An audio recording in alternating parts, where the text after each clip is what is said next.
দেখো আজকে দুপুরের মেনুতে আছে সাদা ভাত, একদম হাঁড়ি ভর্তি সাদা ভাত। তার সাথে আছে এখানে আছে পুঁই দিয়ে কুমড়ো দিয়ে রসা, পুঁইয়ের ডাঁটা, পুঁইয়ের শাক, আর এই যে কুমড়ো আছে, এখানে একটা আলুও আছে।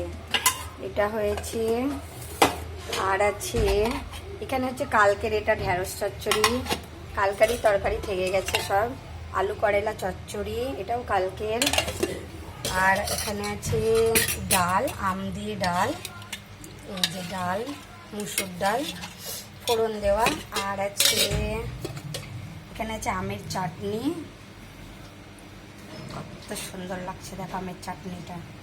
আর এখানে আছে স্যালাড, শসা, গাজর, টমেটো।